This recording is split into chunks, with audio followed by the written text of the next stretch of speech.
చూడండి, boards and streams నుంచి most ఫ్రీక్వెంట్‌గా వచ్చే ఒక మోడల్ క్వెషన్ చూద్దాం. ఈ క్వెషన్‌కి సొల్యూషన్ కాకుండా షార్ట్ కట్ ఏంటో ఈ వీడియోలో చూపిస్తాను రండి. క్వెషన్ ఏంటంటే, ఒక బోటు అప్ స్ట్రీమ్‌లో 28 కిలోమీటర్స్ వెళ్ళడానికి, డౌన్ స్ట్రీమ్‌లో 40 కిలోమీటర్స్ వెళ్ళడానికి టోటల్‌గా 11 అవర్స్ టైం తీసుకుంటుంది. అదే బోటు అప్ స్ట్రీమ్‌లో 16 కిలోమీటర్స్ వెళ్ళడానికి, డౌన్ స్ట్రీమ్‌లో 30 కిలోమీటర్స్ వెళ్ళడానికి టోటల్ 7 అవర్స్ టైం తీసుకుంటే అక్కడ ప్రవాహ వేగం అంటే స్ట్రీమ్ స్పీడ్ ఎంత అని అడిగారు. ఎప్పుడైనా మనకి స్ట్రీమ్ స్పీడ్ కావాలంటే still current up down stream. ఈ కరెంట్ స్పీడ్ కావాలంటే down stream speed minus up stream speed by 2 చేయాలి. మరి క్వెషన్‌లో down stream speed, up stream speed లేవు కదా! అవి ఫైండ్ ఔట్ చేస్తే అయిపోద్ది. ఫస్టు ఇదేంటిది? టోటల్ టైమేనా? ఇదేంటి? అది కూడా టోటల్ టైమేనా? బోట్స్ అండ్ స్ట్రీమ్స్‌లో టోటల్ టైమ్‌కి ఈక్వేషన్ ఏంటి? అప్ స్ట్రీమ్ డిస్టెన్స్‌ని అప్ స్ట్రీమ్ స్పీడ్‌తో వెళ్తాడా? అదో కొంత టైము. మరి టైమ్ అంటే డిస్టెన్స్ బై స్పీడే కదా!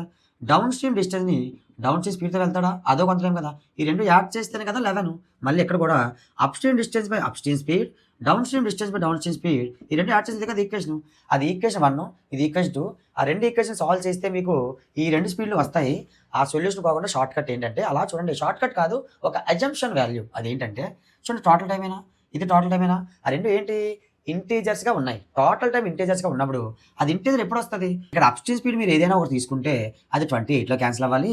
ఇక్కడ కూడా అదే అప్‌స్ట్రీమ్ స్పీడ్ 16లో క్యాన్సిల్ అవ్వాలి. అంటే 28, 16 ఏ multiples?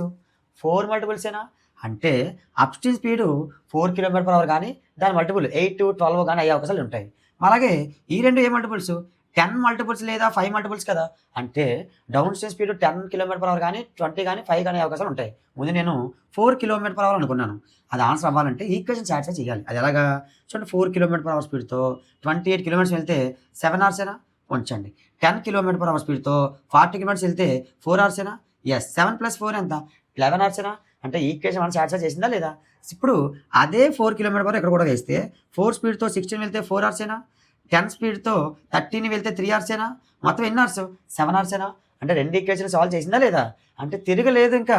Up stream speed 4 kilometre hour, down stream speed 10 kilometre hour. మనకేం కావాలి? స్ట్రీమ్ స్పీడ్ కావాలి. అంటే డౌన్ మైనస్ అప్ బై 2 ఎంత? 6 - 2 అంటే 3 కిలోమీటర్/అవర్ అనేది మన స్ట్రీమ్ స్పీడ్ అని చెప్పొచ్చు. ఇలాంటి వీడియోస్ మన ఛానల్‌లో ఇంకా చాలా ఉన్నాయి. వెళ్లి వాచ్ చేయండి. Thank you all.